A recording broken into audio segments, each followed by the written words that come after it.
All right. Well, I want to take this opportunity to invite all of you to Sober Sunday. We are inviting you wherever you are to be part of this conversation. I just want to apologize because of my voice, battling a common cold, but we should be able to have a conversation. I'm excited about today as we talk about raising the boy. That's a topic that is very close to my heart, raising the boy. And I have wonderful people here with me. For those who are here for the first time, those who have joined us online, my name is Simon Bevy, coordinating the work of Transform Nations, and we do different programs for men, for boys, for girls, for women, for parents, and for leadership as well. So we are excited to be able to host this. I host this every Sunday night. Sober Sunday, stimulating conversations with me. I always have wonderful guests who are relevant to the topic of the day. And I'm very excited that Roslyn Keegan, who is a parent, a mother, but also a trainer. She trains a lot the young people and parents as well. We have trained parents together with you, Roslyn. And we have known each other for many years and done a lot of things together. So I'm glad that finally you are able to make it to join us at Sober Sunday. So welcome, Roslyn, and say a little bit more about yourself. Wow. Thank you, Pasi, for having me in this show. I thank you very much. I'm humbled to be here. My name, as Pastor Simon had said, is Roslyn Keegan. I'm a marriage and family therapist. I'm also a life coach and a certified mediator. And I have a practice at KMA Center in Upper Hill. That's where I do my counseling. Thank you very much. I can't wait to dig into this topic. Excellent, excellent. We are glad to have you. And of course, one of my usual suspects, a brother, a former neighbor, a good friend of mine, Ewagata. He works a lot with the youth. He has something he does online for the youth, YHAB Network. But let me ask him to introduce himself so that he says more of that. Thank you. My name is Pastor David Ewagata. Excited to be here again. I lead an organization called YHAB Networks. Since COVID, we've been online, but still do a lot of also ministry in different places. But basically, YHAB Networks is a youth ministry and resource center seeking to connect, create, and compel young people to connect with God, create an image of or a vision of their future, and compel one another to accomplish those visions that God has given them. And married to one Rose, we have 3 children, and so the reason why I'm here is because I have a teenager and I look like I'm doing very well in raising the 2 teenagers. And so I just love working with young people. It's a joy. And so very invested in the ministry to youth and bringing up boys and girls in this society. Excellent, excellent. Good to have you. Both of you are parents. I'm a parent as well, raising a teenage boy, 15. Actually 16, he just turned 16, and really exciting journey. Of course, it has its own challenges. So for all of you who have joined us, please invite your friends. Feel free to host a watch party so that your friends can come in, especially the parents who are raising boys. Because we're going to be talking about the different challenges, understanding the boy, understanding how to deal with some of the things he's going to come across. Well, it's a very short time, so we're not able to talk everything, but we are going to start. And let me ask you, Roslyn, is it easier, in your opinion, to raise a boy than a girl? Wow.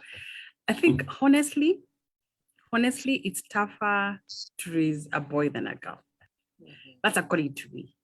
Because what I see is girls are very emotional. All you need is, they're very natural. All you need is to just be in touch with their emotions, and you get it. And they're easier to please. Yeah, I'm taking that as a perspective as a mother. But for a boy, even when they come for sessions in therapy, yeah, it's easier to connect with a girl than it's easier for a boy to open up. It takes a while for them to open up. Yeah. So honestly, it's easier to raise a girl than a boy. That's according to. Well, that sounds like a lot of mothers that I've had. Wakata, as a dad, is it easier to raise? You have girls, 2 girls, and you have a boy. You have 2 boys and you have a girl. Yeah. Yeah. Has it been easier to raise your boys than your girl, or the other way around? Well, I have a 16, 12, and 8. And so the 8 is the girl. And so I've not yet hit the doldrums with her. Right now, she's all nice and sweet. You know, she comes here to say good night. And, I just need to go and put down her mosquito net. That's her biggest ask for now, you know, so that the mosquitoes don't bite her. And so I don't know if it's going to change in future. But I think, I don't think there's a distinct measure that you can have on whether it's easier to bring up a boy or a girl. There's so many variables, so many moving parts. Depends on, 1, their temperament, 2, your relationship with each one of them, 3, their own personal opinions about things, choices. You know, you can have 3 boys. One of them gives his life to Christ and gives you no trouble. The other 2, get into every problem you can imagine. You can have all girls, and one of them is so organized, so vision-led, and she's just, topping the charts everywhere. And then another one follows that you have to make sure, she's safe every day. You have to check whether the police will bring her in, whether, somebody's going to call and say she's caused drama somewhere. And so I think there are too many variables to say which one is easier. Yeah, that's my opinion. And that's a good one. There are many variables, but interestingly, I think as we have asked that question to many parents, they have said that it seems to be easier to raise girls than boys. For this reason, they say it's a lot easier for girls to be submissive, to listen, to be obedient, a lot more. And I think teachers say the same. Teachers say that it's just harder to teach boys' schools than girls' schools.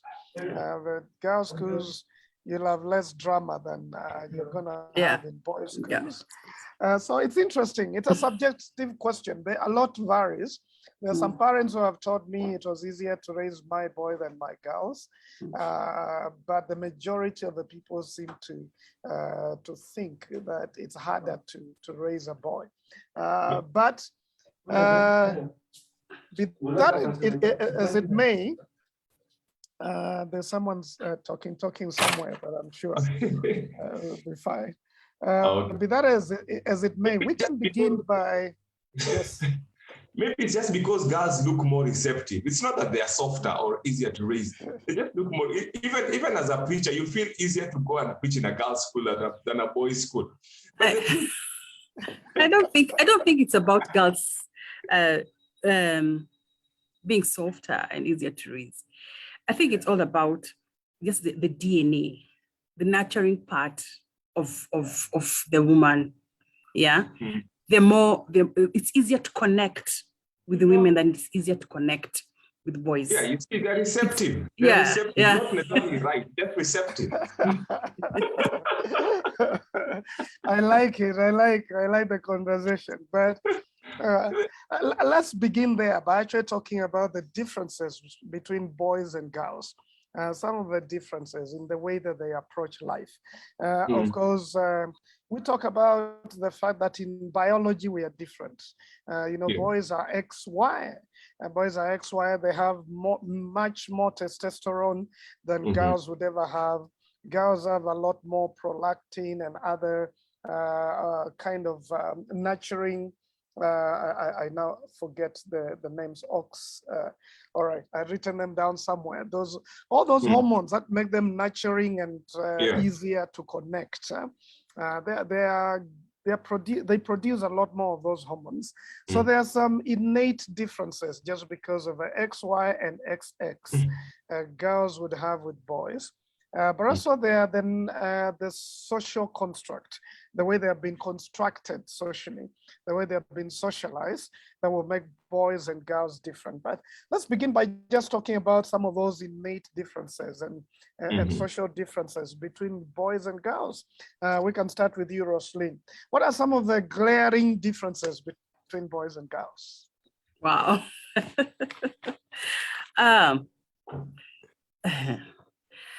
Wow. Number one, they're both human beings. I think this is what I said earlier is girls tend to listen. They listen. Actually, they actually listen. They tend to and they actually tend to process faster and give feedback quicker than the boys. Boys are they're distracted by so many things. They're very distracted, and you can't converse with a boy for a long time. The concentration span of boys is very short. Even when they come to therapy, I always do. If I'm dealing with a young boy, I can't put the session cannot be long, and you have to have a lot of activities when you're dealing with the boys. For girls, you can actually sit and talk, but for a boy, it has to be 1, 2, 3 points. Not so many points. It's either they don't like. For dealing with boys, you don't have many colors. It is either black or white. If you put red, blue, and purple, you'll confuse this boy. Just have a black. I think that is the most glaring. I know I want to say something. It's just simple. It's simple. It's true. Yes or no? Yeah, you've already said very many things. Let me try to break them down for the sake of our listeners. Let's start with the processing. You talked about the processing. It's a lot easier because of the way mentally girls are created to process information with them. Especially when it's emotional, then it's a lot easier for girls because of the brain capacity that they have for that processing. And it's going to be a little harder for the boy to do that. So you're saying processing is a lot easier. And number two, you talked about concentration. We are easily distracted. Is that true, Ewagata? What you can do when you're watching football? Deny this. Even a house on fire cannot stop us from finishing the match.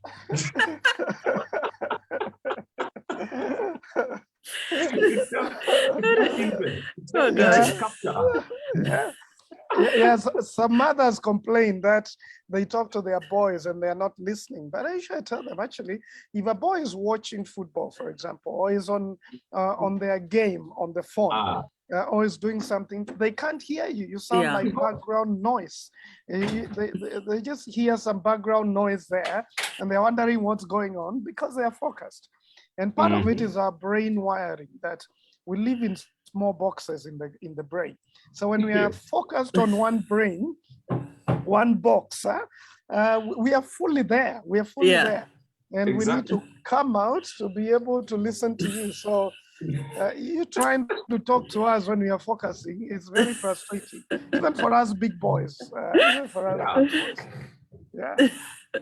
So for communication, if you really want to get a boy, go in front of them, make sure they're not distracted, let them look at you, or at least make sure you have their attention, and then talk.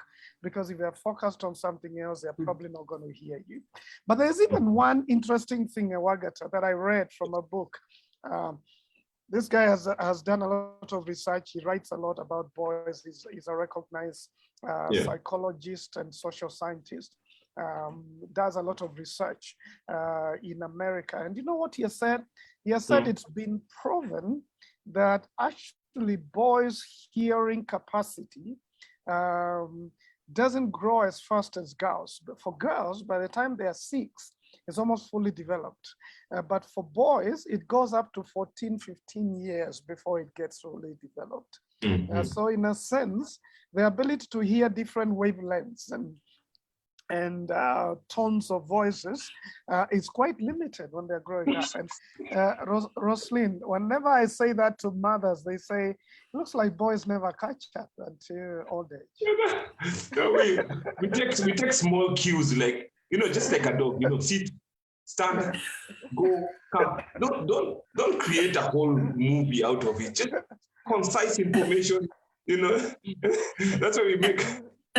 And that's why it's even in schools, especially in the lower primary, necessary lower primary, the girls are there. They're the ones in the front. They're the ones taking the leadership roles. They're the ones doing the music. And even when you go watch like 6-year-olds on stage, boys most of the time have got no clue about the song. Even their dance moves, they are not there. And I tend to agree with that research, because the girls have already gotten it. They're chap. Then when they reach teenagehood, now the boys now become more competitive. Yeah. And now That's they right. take over from the girls. So the research is just, I think it's. But you see, also, I think sometimes we also test the boys on a field that they are not competitive or competent at. They say the best way, and I know this Pastor S and myself have done this several times. If you want to talk to a boy, put an activity. Sit on a one-on-one and start having a conversation. It throws them off. They begin to look for a distraction, conversation, and they say even in communication levels, we normally operate on the lower levels of, hey, how are you? Just get to know basic information, where you're going. Once you start to getting emotional at what I feel, guys fear. That's like, Super League for them. They don't want to go into those deep conversations. But if you introduce a sport or something, they feel this thing gives me the necessary distraction to unpack my box. And so they will share what they're feeling, not in a wild and rosy way, but like a lady will go all the way to tears, but they will say small things that, give you the cue. And I think that is where sometimes we fail, because we want to engage a young person or a young man in a meeting. Already, one of the most profound and most scary statements in the man's world is, we need to talk. Whether it's coming from your sister, whether it's coming from your mother, whether it's coming, especially when it's coming from your wife, and so, and there is the whole statement is okay until they hear the word talk. Why? Because communication, conversation is a hard thing for the man. We need to go play, that's fine. Let's go build a house. Even the men's fellowship in churches, it's always project-oriented. But unfortunately, we want to take our young men and put them in a sitting experience of conversation. Let's talk about this. And this guy, he's totally out of his space. One of the biggest losses we have, and let me say this, one of the biggest losses we've had with being able to converse with and raise our boys is that, unlike the girl who has a space for expression in the home, the boys do not have a space of expression in the workplace of their fathers. And so they never see their fathers do what men do out there. Do the hustle, do the grind, go and, struggle with getting a deal, because the workspace is a private space for the employees. But the home space is an open space for the daughters.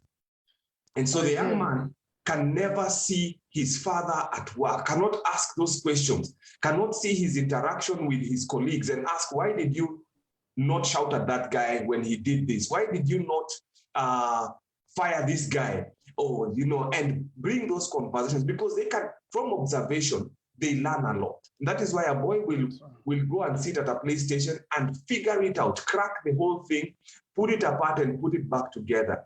They will learn sports. They will play all the way to the league, because they know how to capture activity rather than conversations. And so, that's...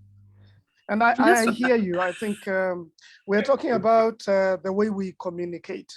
And it's interesting because out of this brain science that has now become a big subject in the US, gender brain science, I've actually been teaching this in some schools, and in some schools we have made changes to accommodate the understanding of the way the boy is wired. For example, if a boy is sitting at the back and can't hear because of the hearing thing, then they're going to be distracted and start throwing things. But in some of the nations where they're using this now, and some of the schools where we have trained this, they have brought the boys to the front and the girls to the back, and there's actually been instant improvement. Wow.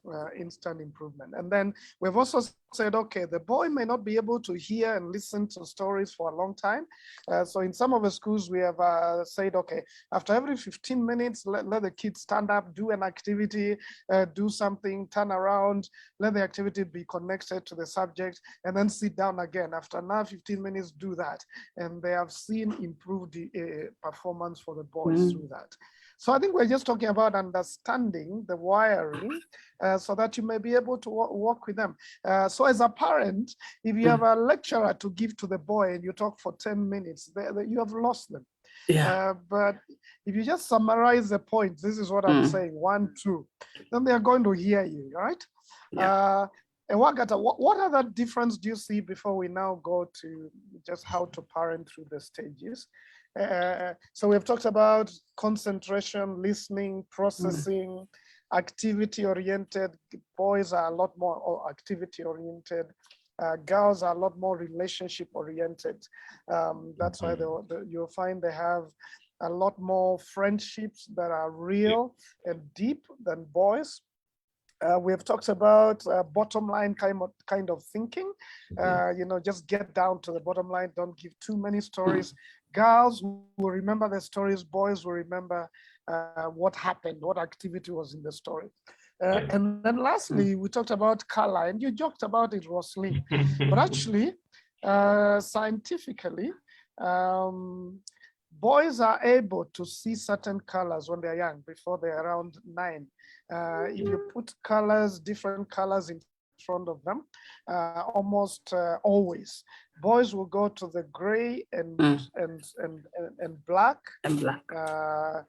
Gray and black, and those dull colors, and girls will be able to notice all the others. And that has been proven. It's an ability of the eye to see that. And actually, it improves later. Not fully catches up with a girl. Girls have too many colors they see that we don't see. And even they keep introducing new colors. When we catch up, they bring new ones. Fuchsia, new ones. But any other Ewagata, and then Roslyn, and then we will move on now to raising up the kids through the stages. Yeah, I think boys crave more of companionship than conversation. That's why boys will sit together for hours and not talk much. When girls have chatted the whole day, but they will sit there and be comfortable. My son and Pastor Simon's sons are good friends. And they'll meet after months and just walk. And I'm like, guys, you've not even said, even the greeting was like, you're here. They will sit there. And literally we are wondering, are you guys friends, or are we forcing this thing? Are we trying to just, is it uncomfortable for you to meet? But that's just how they operate. And so, but they will enjoy their company. Afterwards, you think these guys are bored of each other and you're about to leave and say, oh, I'm sleeping over. I'm like, you better exchanged niceties when you met. Why are you sleeping over? Because they crave that companionship. And I think I was speaking to a lady who is dealing with some stuff in her life. And I was telling her, you know what, for a father, the biggest thing for a son is the father's presence, the father's ability to show up, not necessarily his ability to speak up, just show up. And you know it, and all of us will attest to the fact that when your father showed up, you didn't need him to say anything else. His presence spoke a lot, and much more for the boy when the father shows up. So it's more of companionship than communication and conversation that the boys crave. Yeah, excellent. Which is I like that. Which is for ladies, because they're like, you are here now. Why are you not talking? The guy's like, no, I'm fine. I'm here. Yeah. Mm. For the girls, they'll be talking and laughing. Oh, yeah. And doing stuff, and you're wondering, is there anything we are missing? You know? Yeah. And a lot of Uh, laughing and giggling. Yeah. And tears. Yeah. Yeah. Yeah. Yeah. But Uh, I'm just wondering before Pastor S move on about this topic, and Agatha just said, let's talk, the conversation. Yeah. At what point Mm. should you guys be comfortable, men should be comfortable with this thing, let's talk? Because I think we need to understand the conversations that has to be done. Mm. So why the fear of let's talk? It's it's a good question. You can say something, Agatha, and then I'll say I don't something. know if I want to say something. She's put out, let's talk. I don't know if I want to talk now. Oh, it's the timing. The timing. There's a lot of, that's why I said, talk when there is an activity will make it easier. Mm. Talk when it's almost like a lecture session creates a sense of I'm a fish out of water. And that's why you'll hear the biggest complaint, or even in couples, is he doesn't see, he doesn't speak. Is he doing the right thing? Yeah. Are we on the right page? Kinda, because he doesn't say when you're on the right. Is he happy? Is he sad? We don't know. But given the right environment and the right prodding, the guy will speak. But even as he speaks, it's still not his native conversation. That is why, taking a walk, in the middle of the walk, they will say, I've been thinking about something. And they will open up. The activity kind of becomes the door opener, because you don't want to, if you say, let's sit down and talk, let's take a walk and talk, they will feel very insecure with that walk. But if you say, let's take a walk, they're happy to join the walk. But and in the course of the walk, you can easily slide in that conversation. And as long as, because guys are strong on the outside, but frail on the inside. And so we will keep the veneer as high up as possible for the longest until we are sure we are safe. And that's what a boy does. He'll keep it, he'll not say what's going on until he's sure he can be heard, because he only has a few lines to explain what is going on. And so when he's sure he can be heard and not be jumped into conclusion, then he will open up and say, by the way, in our school, this is happening. And wait for your answer. And when you give your feedback, he may not even come back and say, oh, this is the next thing, because that's what we expect. He'll come, okay, the next thing is this, the next thing is this. Just like, yeah, I've had your opinion, and we go back to our man cave and begin to process the information that has come in and deal with it and move it to the right box. So when you see us quiet, it's because we are looking for which box to put it. Yeah. I think what you're saying, when you have said something very important, if you really want to get deep with your boy, the son that you're raising, number one is that you need to make it easy for them to talk. Create a safe place where they don't feel like they're not going to be listened to, or they're not going to be able to express themselves. Because if they feel incompetent, then they're going to keep quiet and allow the girls or the others to talk, because they feel like there's no way I'm going to express myself as well as the other person. But number two is the face-to-face and shoulder-to-shoulder. And we like teaching that in our Mothers of Sons class. When you're talking to boys and it's deeper conversation, it will be good for you to take a walk, or as you drive, or as you do something, but sitting side by side to have that conversation instead of, look at me, what are you saying? Look at me, they're going to look away. Rosalind, did you want to say something about it? No, I get it. Well. Just fascinated about us. Yeah. That had about us now in a couples session about let's talk. Yeah. No, we will talk about that in a couples conversation here. But let's get back to the different stages that boys go through and some of the things. But I wanted to add something there: the winning I think boys can get very competitive because of the Yeah. testosterone inside of them. They can have too much activity and want to be competitive and energy. So you may find they easily want to push someone or do something.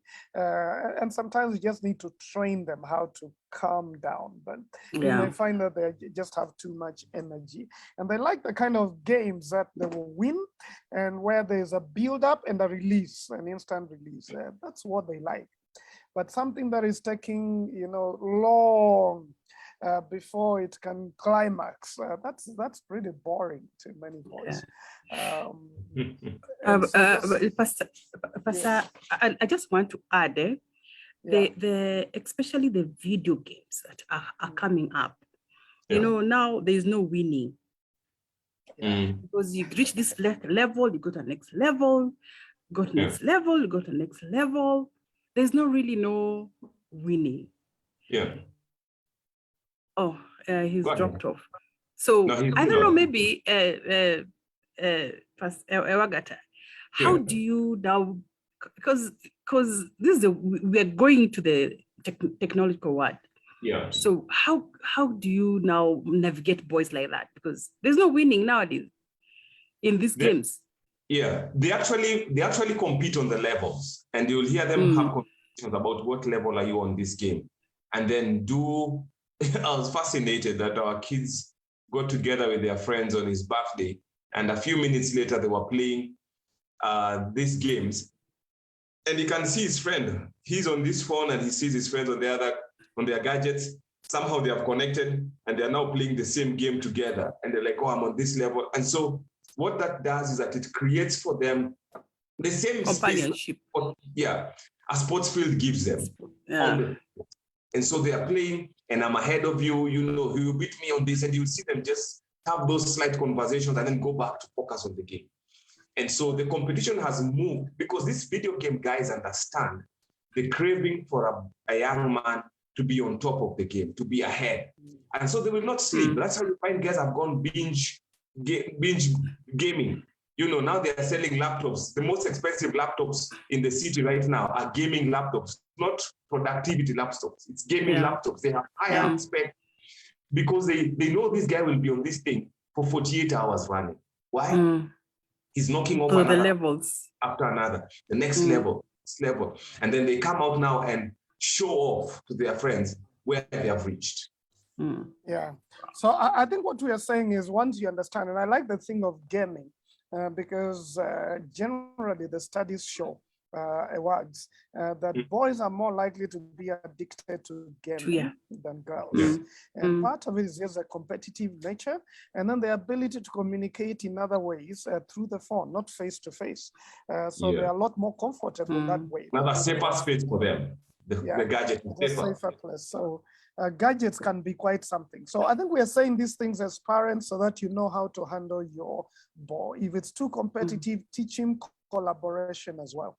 If it's too much energy, show him how to use that energy in creative ways, but not in disruptive ways. So we're not here to say it's okay for boys to be rough and to push girls down and things. No, we're saying this is what they are inside. So begin to prepare them with all of that to be the kind of men that they need to be. So can I say something? Yes. I think also there's been a general pushback on the boy child. And I know this sometimes comes out when we have conversations about the boy child, some of the people who have a very strong feminist outlook to life will say, you know what, the boys have had their day. They have been given the first priority to study. In our families, the boys were taken to school, the girls were told you just wait to get married. And it's been that.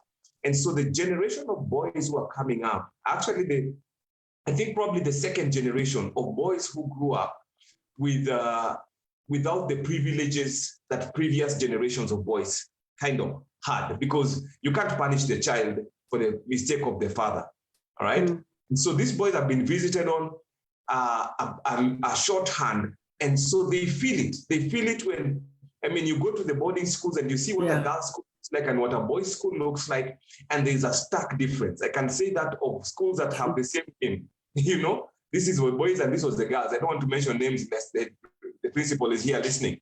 But you can see how more developed the girls' school is to the boys' school. True. And several. You look at the opportunities today given to the girl child, the number of organizations associated with women empowerment, and how many are associated with the boy child. And it's this. And this has had an effect because akufukuzaya kwambi inaenda. And so this generation of boys, apart from feeling, we can't really raise our voice, they also feel like they're being pushed to a corner. And that's what you're saying. You know what? Now they've become very aggressive, very violent, very vulgar, very abusive. You look at even some of the leaders we have in our country. It's boy child manenos. It's just a boy who never grew up to be a man, but has a big job, has a corner office, has a few voters behind him. But it's literally that little teenager who is craved to be given a position in society, even with all the facts they have. And so we have to think, how do we shape this ball so that we are not denying one to empower the other, but rather have both. I like using the example of you cannot ride a bicycle with one pedal. Doesn't matter how good you are, you will not win any race. You need both pedals. And what we've done is at some point we removed a pedal and said the boys can ride without a pedal because, hey, they are macho, they are strong, they have opportunities, they are bigger. And it's just not working for the forward moving of the entire society. Yeah. Excellent, well said. And I think we need several sessions to talk about these issues. Feminist movements. Let's now talk to the parent who is really listening and wants to know what are the tips for me to bring up my son.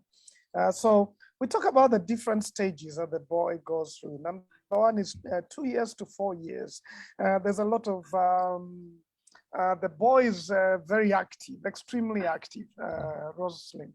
I think when you compare a girl and a boy between 2 and 4, it's like day and night. The boy is going to be pushing things down, pulling things, doing. What do you tell the parent of that boy at that age? Let the boy play.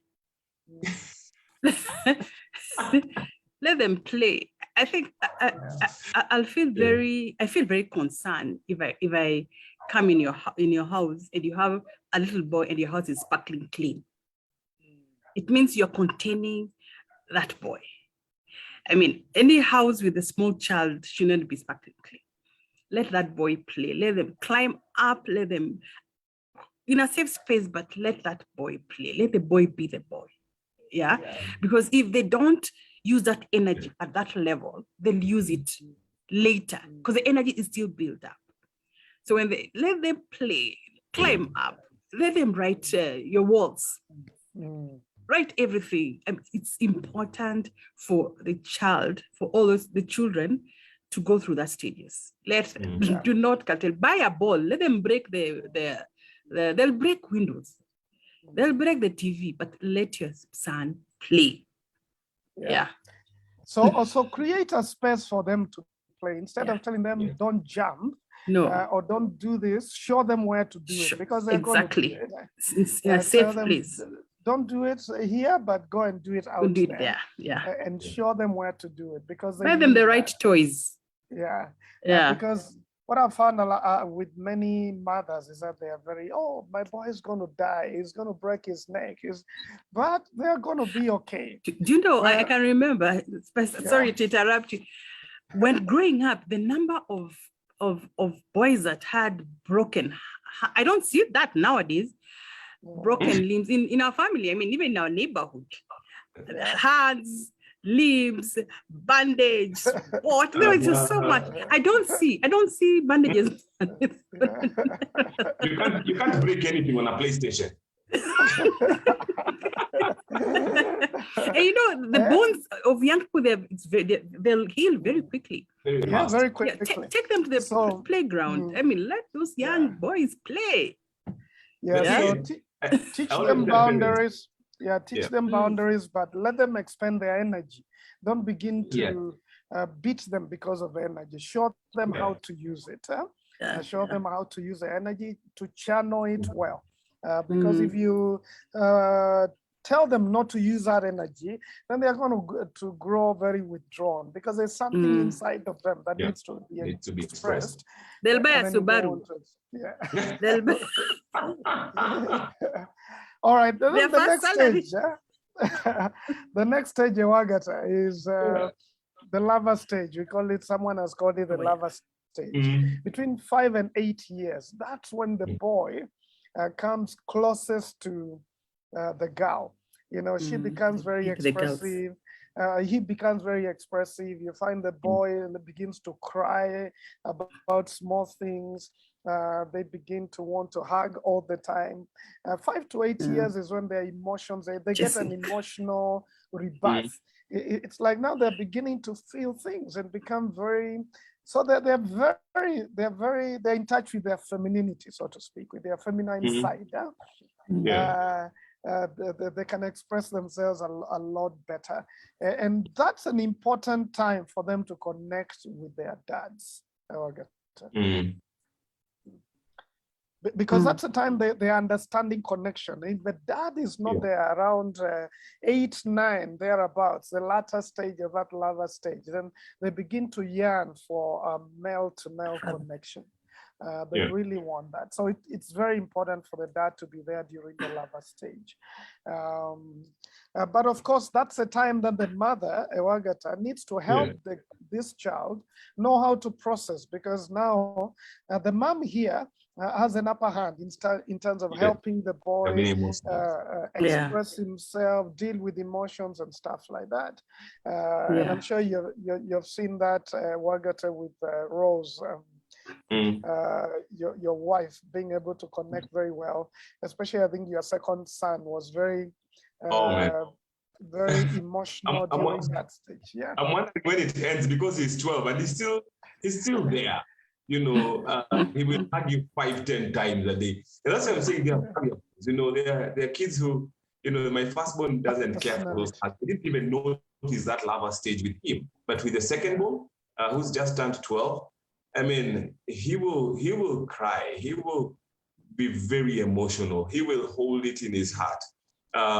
And so he's hit 12, but it's now wearing off. He could cry for hours. I mean, we got a dog from the babies because he needed an animal. We, as human beings, couldn't handle those emotions.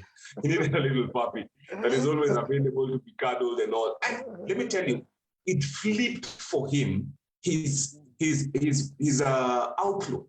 We had moved from Athi River, where we were very close. Pastor S is there. Our kids are more or less the same ages, and he was close with them. And then we moved to a new environment, a new school, and the guy just cracked. He would walk out of class and just cry the whole morning. We are called from school, and they tell us, you know, your boy is not settling. We've tried to talk to him. We've given him one break after another one, you know, and nothing. And then we finally get a puppy from the babies, and he comes with it, excited. We come all the way to Athi River, pick it and drive over. And the moment he knew he has this pet, he went to school and he had this sense of, I am responsible for something. And he just started working. And literally, we even had a counselor working with him. And she was just like, this guy has changed. What happened? He said, we got a dog for him. And we almost lost that dog on Saturday during his birthday. And let me tell you, the birthday almost crashed because he wasn't seeing how he was going to live without his dog. And so it's very interesting that stage actually exists. And we kept wondering what that is, but it's very interesting. Actually, he's built very close relationship with the mom. I'm also very tight with him. In fact, most of the times he will ask for the dad. If we take him and drop him somewhere and he doesn't want to stay, he will call for his daddy, not his mommy. And so it's interesting to know and just experience that stage with him, very distinct. Yeah, it's a very, very important stage. So mothers, because some mothers call me and say, I don't understand my son anymore. He's crying over things. He's starting to fear insects and stuff like that. And I tell them, no, it's a stage. It's a scientific stage. Between 5 and 8, 9, sometimes 10, sometimes it can pull a little longer, depending on the personality of the child.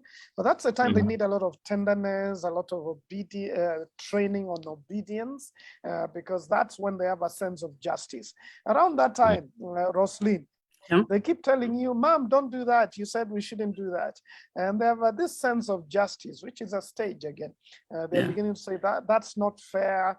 They begin to cause because they think, you're not being very fair towards them. And the competitiveness goes down a little bit, but they really need to have an initial good attachment with their fathers during that time. And of course, relationships as well. So maybe Roslyn, you can say something to the mothers, especially around that stage, for them just to really get involved. I think that's a very important stage where, as mothers, you now need to up your game when it comes to attachment, because that's where now the child they need to be securely attached to you, and also maybe have a conversation with the father and let them have the father's attachment also, not only to you, but also to the father. And it's also important also even at that stage also to teach them about the emotional intelligence, because boys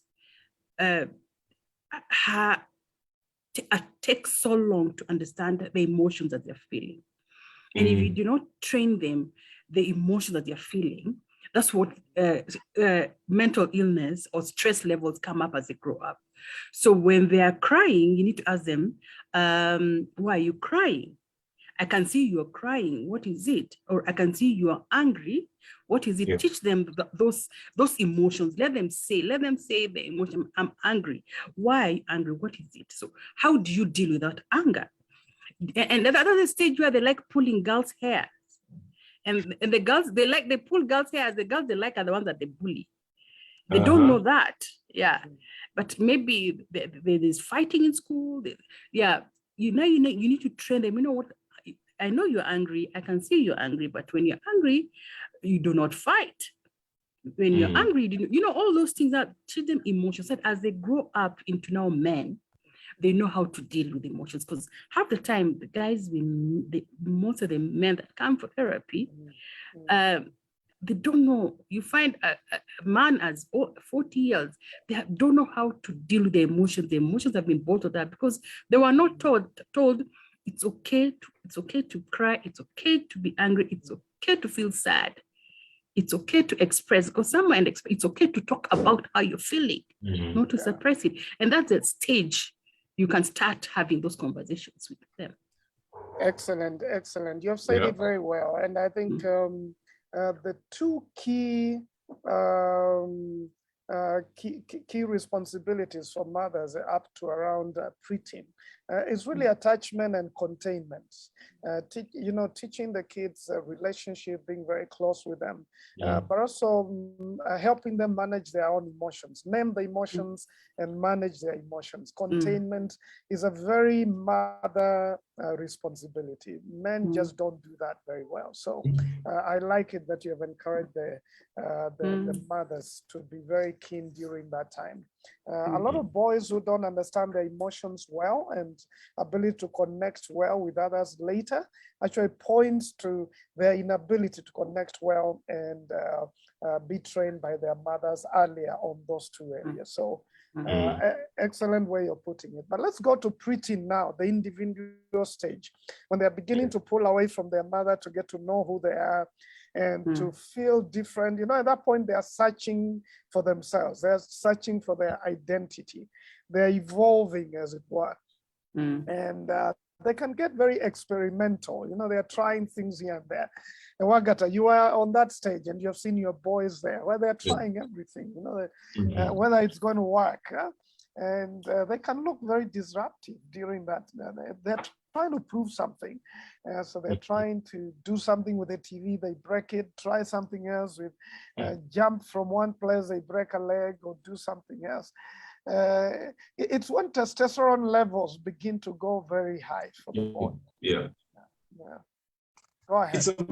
It's amazing how they get to that stage. I think the quest for independence, the quest for knowing things for themselves, the quest for adventure begins to kick in at this point. They want to know. They've had, this is dangerous, but they want to know how dangerous is dangerous. They have heard you talk about good movies and bad movies. They want to know the good and bad. They've just basically caught the Adam and Eve bag. They want the knowledge of good and evil, not for storybooks. They want an experience of good and evil. And so they tend to push boundaries. At this point is when and I think now at this stage also they become very, not just emotional, because they've come from a very emotional stage, but they become guarded about what their opinion is on their feeling. They now refuse to be moved because they're like, no, you're not going to just tell me, change and put on this. They begin to say, okay, I will do this my way. Either they will slow down or they will, bang the door, or they will shout back, or just basically the easiest for men, for boys, is to zone out. And so you give instructions and you almost feel like you didn't say anything because nobody seemed to have moved. And the key thing is to be also very clear. One, not to get aggressive, because the reason why they are pulled back is because they don't agree with it. And so when you push a second time, it's like, now you're challenging me, and they're becoming men and testosterone is kicking in. They don't know how to fight a parent, but they will look for other outlets. That's when the siblings are being punched over there. That is when they become a bit unruly in other spaces. They will not take it out on the parent. They will go to school and play it out there. And so you need to be able to know, where are they at? What are they feeling about what you've said? Have they agreed or disagreed? And where is the outlet? And then being able to find, again, the story of containment, just coming and saying, how do we contain this person so that they don't become destructive in another space because of what we are trying to do with him in this other space, because they cannot raise out their voice, they can't fight, they can't object directly to the father figure or the mother figure. That's right. And I think, Roslyn, this is a time they need very clear rules and regulations, because if it's great, they're going to push their boundaries.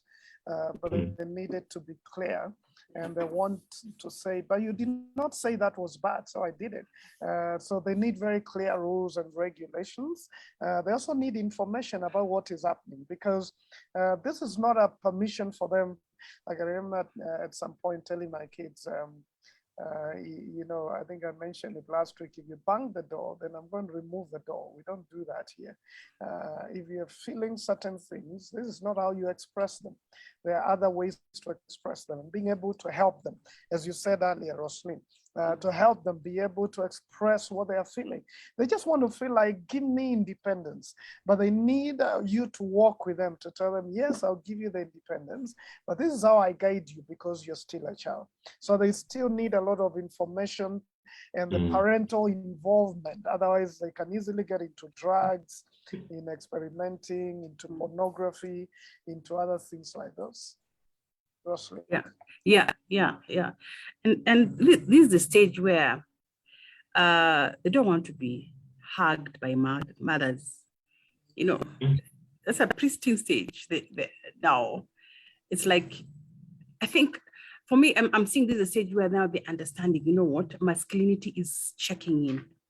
I'm now becoming a man. And normally what happens now with mothers now, they come in and say, my son, we're not close with my son anymore. And they start clinging to the young man. Yeah. It's important to start letting go.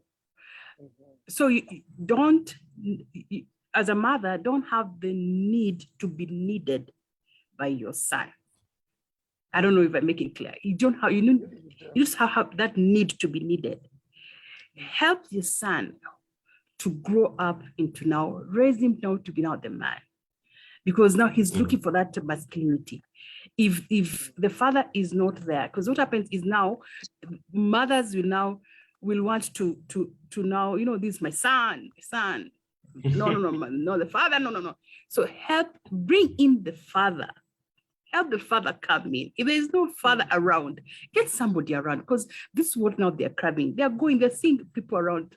Bring in somebody that can help them now understand the masculinity. what is a man? Because you're a woman, you don't know what a man is. I don't know what a man. I don't know how a man feel like. I don't think I'll ever know.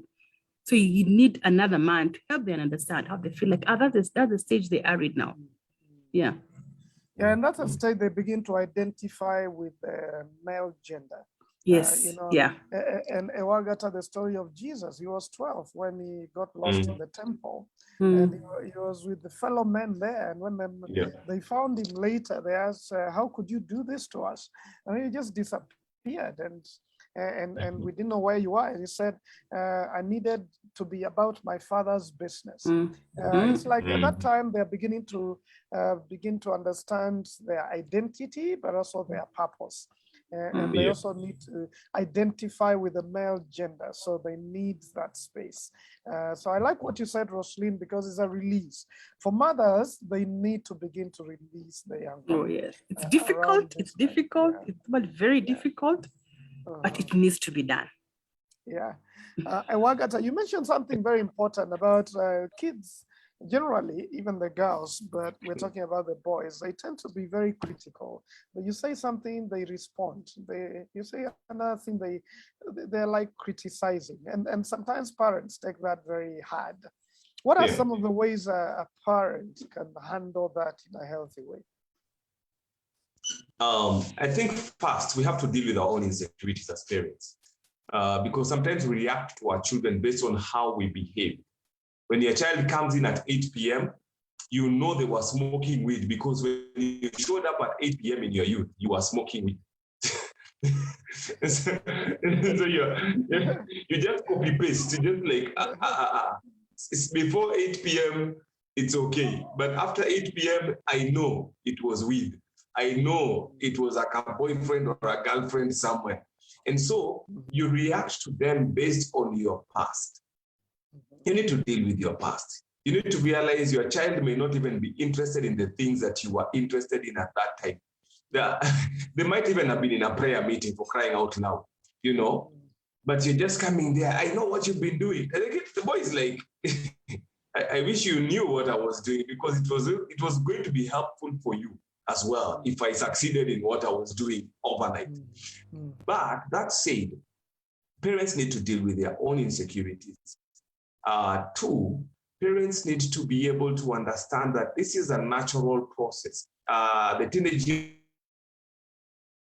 are called the doldrums. You know, it's the churning of the waters. Why? Because this kid needs to disconnect with you. That attachment of my son needs to break out, and he needs to become a man. And God created teenage years to be able to be the wedge that breaks them out of our handles, because we will not let go of our children out of our own free will. And so God puts that in place. So understand that they will rebel, even if they don't have to rebel. They will rebel to go to church. They will leave home, refuse to ask for permission to go and pray, because they feel it is my prayer life. It is my relationship with God. And so you think this, and I've dealt with parents who are like, this kid is so disobedient. I told them not to go for a mission. He went for a mission. I was one of those kids. And now afterwards, when I become a pastor, my parents are like, oh, you know, we saw it when he was a child. You know, even when they came for Jesus, they were not happy with him. You know, as we just read the biblical version of, oh, you kept us worried. Maybe the father had even removed his belt. You know, it was like, you will not make us do such things. And he said, but I was in my father's business. Did you ask for permission? No, because I knew if I ask you, you will not allow me to stay. So understand that God puts that for them. And you see Jesus begin to walk into his identity at that stage. Our kids are walking into their identity at that stage. Sometimes you will have to allow their rebellion, in quotes, because you know what is at work. And the Bible says, and Mary treasured these things in her heart. She didn't see the rebellion. She saw these things that are happening in this child, where he's going, what he calls his father's business. And she's like, there's something going on here. Some of it was still in the middle of this crisis that he had put them in, that she treasured these things. There are crises your kids will put you in because of their noise, because of their aggression. Some of them will lead a riot in school, because they're like, we're not going to sleep 540 of us in one door. We need better facilities. And you will go to that school and you will be fined. But then you need to begin to treasure the leadership in your child, rather than say, you know, next time I hear something like this has happened, I am sending you to the village. What you've done, you've used your parental authority to quench your very role as a parent, calling out, as Mary calls it, that is destiny, calling out the destiny of your child. That means, I like that you spoke because this was wrong, but next time, please don't go the way of burning a dome. At least choma bench moja, you know, choma mti, but choma dome mzima. Oh gosh. Mr. Magoha may hear you. but I think we need to have a meeting. I think the point you are making is they need character. They need to understand character. So you're teaching them character without killing the initiative. Tell them, well, when you know there's injustice, you don't go and burn the dormitory. You organize yourself as a team and you meet the parent, you know, the leaders or the PTA, and you explain, this is how to express what you're feeling, but don't try to kill the initiative. Show them how to moderate. Like those boys who called the parade and told the headmaster, we are going home, we will tell you when we are coming back. We'll send you a text. So I think what we are saying here, Roslyn, as we come to you, and unfortunately our time is coming to an end, we are saying, just like the Bible says in Ephesians, you know, we need to, children, obey your parents in the Lord and honor your father and mother. I think there are two things we need to teach our children during this stage is respect, so that as they disagree with me, they do it respectfully, but also obedience, because one day they're going to go out there, meet the police, tell them to do something. They need to understand authority, that when you're taught something, even when you don't feel very good about it, you do it because it's important. Authority is important. So they learn that during all of this chaos, physiological chaos that are going on inside of them. But now I think to bring it up together with teenage for the next few minutes. So we're saying the boy during teenage becomes a lot more withdrawn, a lot more quiet, comparing to the girls. Because the girls become a lot more expressive. The boys can actually have very few words and begin to shut themselves in their room for longer hours during this time. What is a mother to do when such things begin to happen? The boy becomes more quiet at home. At home is quiet. Yeah, it's yes, no, okay, fine, okay. Those are the words boys will say at home. But out there, he has a lot of companion. He has friends. He has a community. He actually has, and he'll spend more time on phone. And what parents say, but the guy is always talking to people on phone. But when he comes home, he doesn't talk. But I went to pick him up from a football match. There were many boys, but when he comes home, he's not talking. Yeah, that is very normal. So what you do as a mom is invite his friends over, invite his community over, understand, let him have that companionship even in your house. Yeah, go to the marches. I think the best thing, teenagers have like three worlds. Yeah? The world that we all know, then there's a world that they want us to know, then there's a world that only him and few of his co-friends know. So you also need to get out of that comfort zone as a mother or as a parent and also go into their world. Join him in his games. Play that football, play the PlayStation, understand, because honestly, that's a stage they'll say, that's few words. Yeah. Go into their world. So don't try and call them out of their world. Try and join in their world so that you get to understand them as well. A few people here, what they're saying, thank you for all of you are joining us. Lots of good comments here. Rachel saying concentration for boys is based on interest. That's a good one. Mm. If they're interested in something, they're going to focus on it. If they're not. Patty Mathengi says, great conversation tonight. One thing at a time for a boy. So raising boys as a mom, where your head is processing many things is an art. One has to learn. Yeah, and that's a good point, Rachel, there, that even though as a lady, as a mother, your head is processing many things, learn how to, narrow that down to one instruction or two instructions. If you say too many things, you have lost the boy.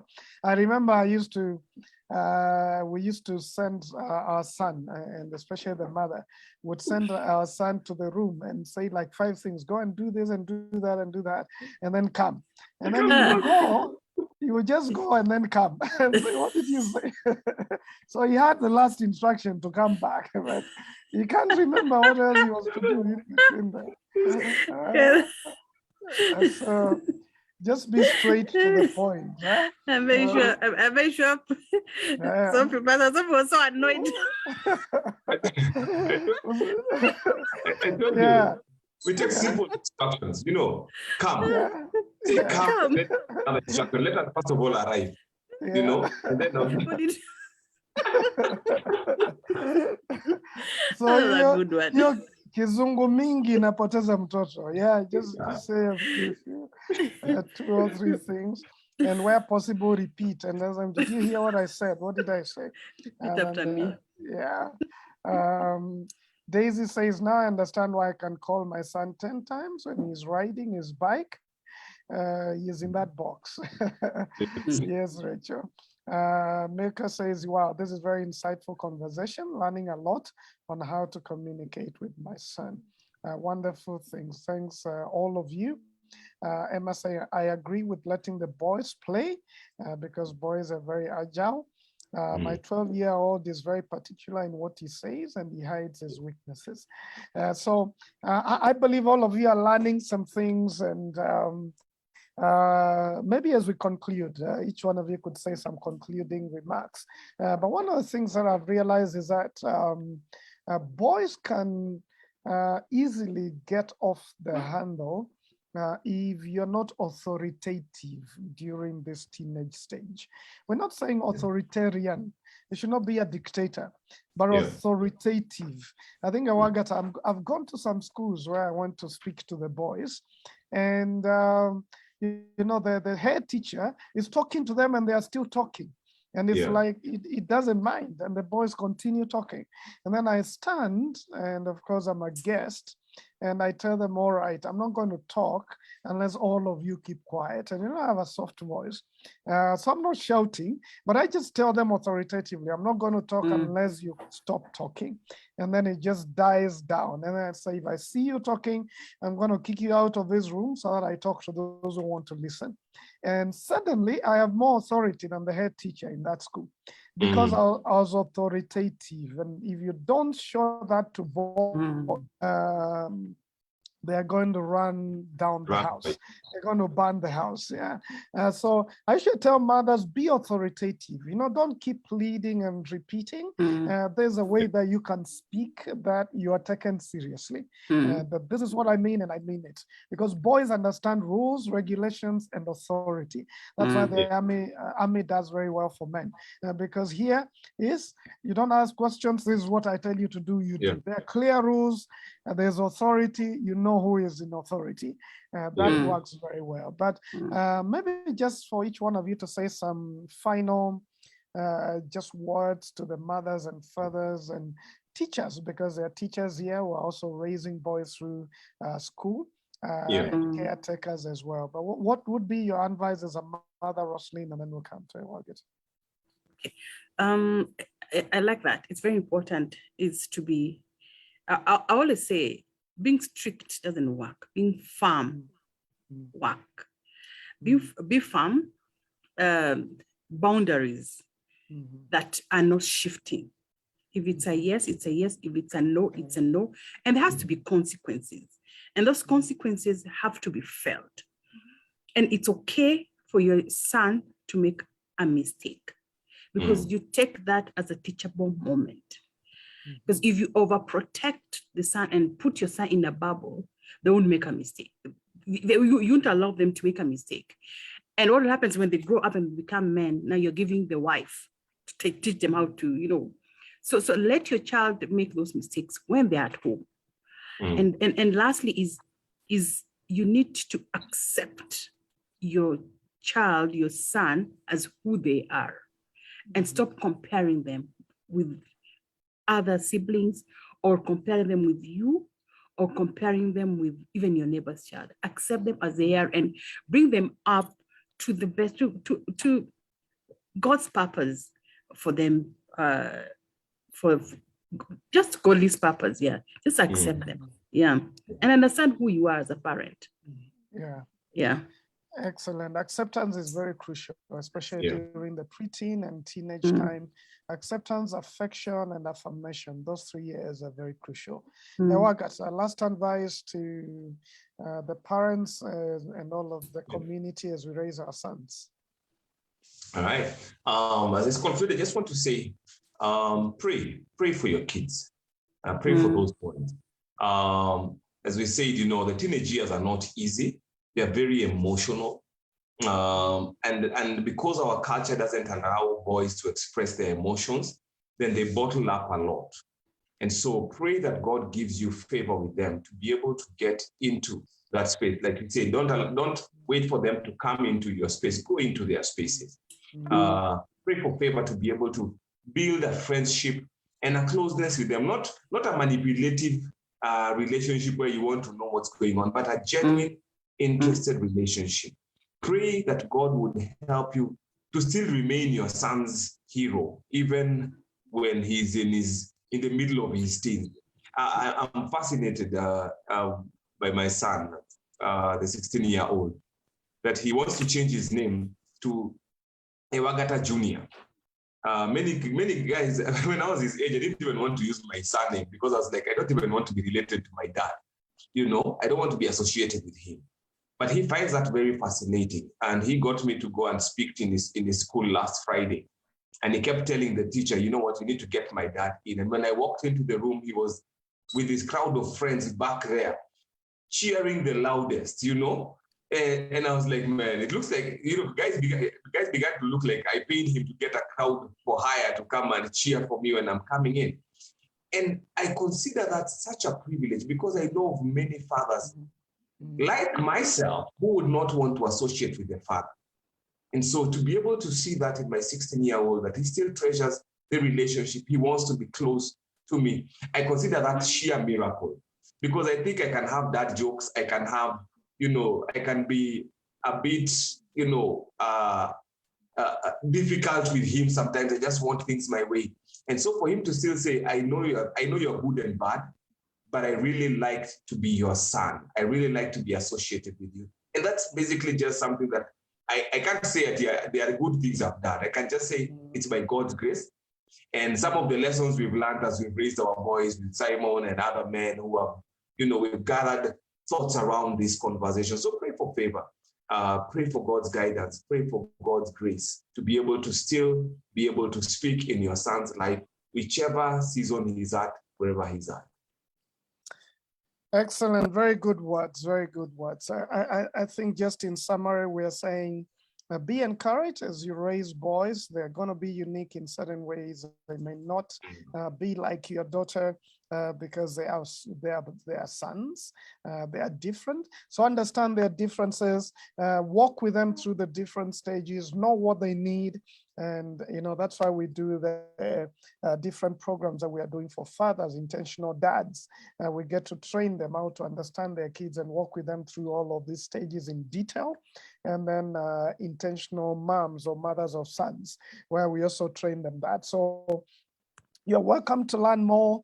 You can, in case you need some therapy sessions, feel free to go to Roslyn and have those conversations to know where you are at with your children. And in case any of your kids need that conversation as well, feel free to reach out to Roslyn.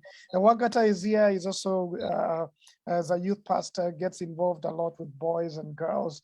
And so feel free to use a resource that we have, resources that we have, so that we may be able to help you and walk alongside you as we raise the next generation of men. I like what someone said, that boys are the only raw material for making of a man. We're not going to have any other raw material. It's these boys will become the men of tomorrow. So let's do our best. Let's pray for them.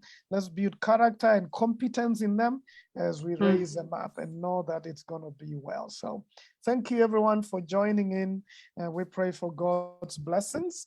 And Roslyn, thank you for being here. And, thank you. Wisdom, and I know you can be reached. You said where your office is, and on social media as well. And the Wagata as well, you can be reached. YHAB Network, and for us, you can reach us at Transform Nations, and feel free to sign up for the programs. May God bless you. Have a good night. May God strengthen you and encourage you as we raise up the next generation of good and great men. God bless you and good night. Bye. Good night. Thank you.